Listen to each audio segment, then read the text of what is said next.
Hello everyone, welcome to Nerf Archives, the show where we take a look at blasters from all different time periods, all different brands, all different ammo types, and we analyze them, document them, and decide if they are good or not.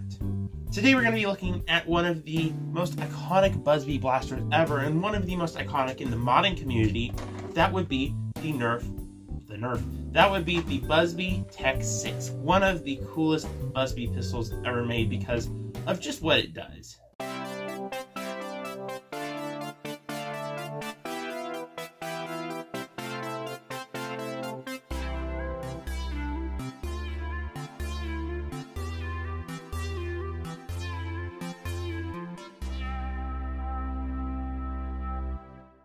The Nerf Buzz-Bee Tech 6. The Buzz-Bee Tech 6 released back in 2005, right? Yep. It did release in 2005. Actually, it's very, very old. 18 years old to be exact. It's such an old and iconic blaster. Fun fact, this is from my childhood. This is my childhood blaster. I only have like two, maybe four blasters that I still have from my childhood, and this is one of them. The Buzz-Bee Tech 6. I've had this since I was like, man, I was probably 7 then, 8 then, I don't know, but it is a really old blaster. What's really cool about the Buzz-Bee Tech 6 is that it actually has quite a bit of mod potential.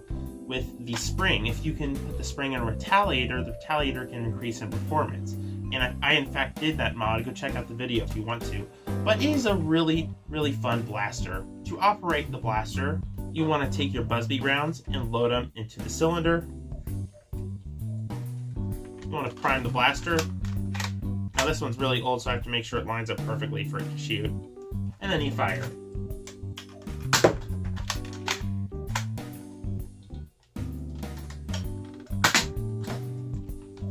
And for its time, it fired pretty well. Not as good as the Maverick, which was basically what this was trying to compete with at the time.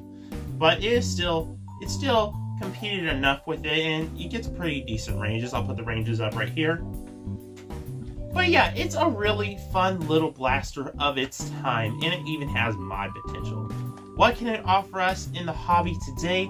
Well, not necessarily a ton. Again, you can still use the springs to mod a retaliator. One problem I do have with the blaster was that it doesn't really take elite darts because the spokes in there won't allow it, but all you have to do is just kind of open it up and remove the spokes, and boom, you can throw elite darts in there and you can shoot it like a normal blaster. It doesn't have the best performance, but it still performs relatively easily. Now this one is a really old one. It's kind of defective because it's one from my childhood. The prime is pretty stiff, but it's the only one I had in hand, and since it's such an iconic blaster of my childhood, I thought I would show it. I thought I would feature this particular blaster in the Nerf Archives. So what rating do I give this wonderful little blaster of its time? For today, it still has mod potential and you can convert it to shoot elite darts pretty easily, so I'm probably going to have to give it a decent rating. Back in the day, this would have been a great blaster because it was a very neat little budget Maverick, but it doesn't really compete with the Maverick that much, except for the whole fact that it can be modified. The spring could be used for other blasters. So yeah, those are my thoughts on the Nerf Buzz-Bee Tech, the Buzz-Bee Tech 6. I'm having an existential crisis over here. Anyway, guys, thank you so much for watching this episode of the Nerf Archives. I hope you enjoyed it. If you did, you might want to go check out some of the previous episodes, and if you want to see the next one, please subscribe because there's another one coming out tomorrow. If you enjoyed the video, feel free to leave a like as well, and I'll see you in the next one. Bye-bye. My junk drawer,